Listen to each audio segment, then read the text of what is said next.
wafdiga gudoomiye ku-xigeenka labaad ee golaha shacabka ee Jamhuuriyadda Federaalk ee Soomaaliya Mudane Mahad Cabdalle Cawad oo ay ku jireen xildhibaano ka tirsan golaha shacabka iyo gudoomiyaasha golayaasha wakiilada ee dowlad goboleedyada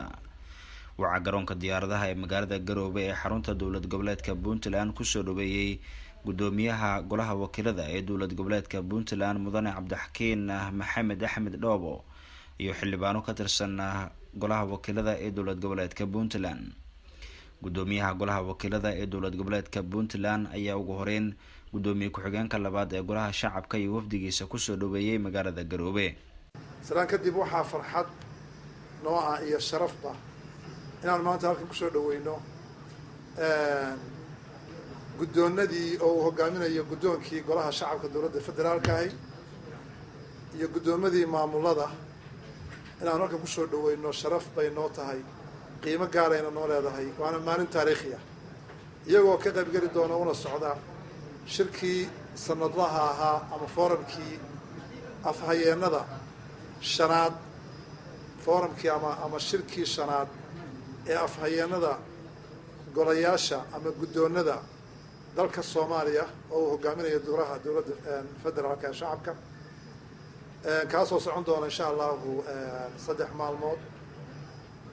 laguna qaban doono sanadkan dowladda Puntland caasimadda Garowe iyadoo ay ahayd qorshe saas ah waliba waxa xusuus mudan inuu dib u yar dhacay hawliyahan ku jiray anagu ee xilli hadda ka horeeya oo ahaa marka insha Allah waxaan leenahay soo dhawaada dalkiina baad timaadeen dadkiina baad u timaadeen sharaf baa naga mudantihiin. Mudane Mahad Cabdalle Cawad gudoomiye ku-xigeenka labaad ee golaha shacabka ee baarlamaanka federaalka Soomaaliya ayaa uga mahad celiyay shacabka iyo dowlad goboleedka Puntland soo dhaweynta wanaagsan ay u sameeyeen isaga iyo wafdigiisa wuxuuna sheegay in Garowe inta ay joogaan kaga qayb gali doonaan shirka golayaasha sharci dejinta ee dowladda dhexe iyo dowlad goboleedyada uuna ka rajeynayo inay ka soo baxaan qodobo lagu sii dardargeliyo wada shaqeynta iyo iskaashiga golayaasha sharci dejinta ee dowladda dhexe iyo dowlad goboleedyada. mudane gudoomiye waxa weeye farxad ballaaran bay noo tahay aad baan u sugaynay inuu kulankani noo qabsoomo waxa weeye sidoo kale salaamaya saaxiibadeen gudoomiyaasha golayaasha wakiilada ee dowlad goboleedyada iyaguna barnaamijkan nagala soo qayb galay. mudane gudoomiye barnaamijkan waxa weeye waa mid sanado badan soo socday kulankiisii ugu horeeyay wuxuu ka dhacay magaalada Muqdisho oo ay guddoonada qaarkood ay saxiixeen iyadoo baarlamaanada qaarkood aysan jirin. kulankii ku xigay wuxuu ka dhacay Kampala ayuu ka dhacay Uganda. kulankii saddexaadna waxa weeye guddoonadu waa dhamaayeen oo waxa weeye Koonfur Galbeed iyo Jubbaland iyo Hirshabeelle iyo Galmudug intuba waa jireen. Puntland hadda iyadoo ka horeysayba tan federaalka ka horeysay xataa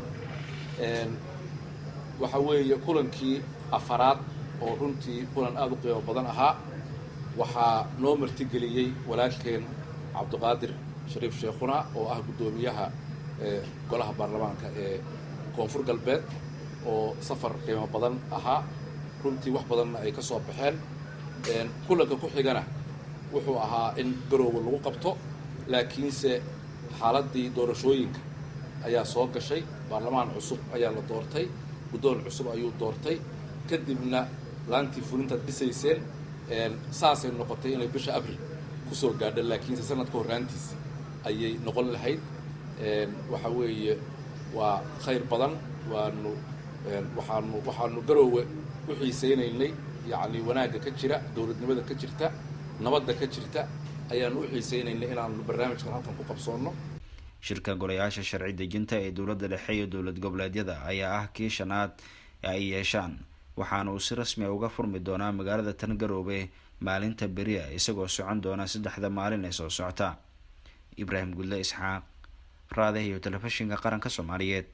magaalada Garowe.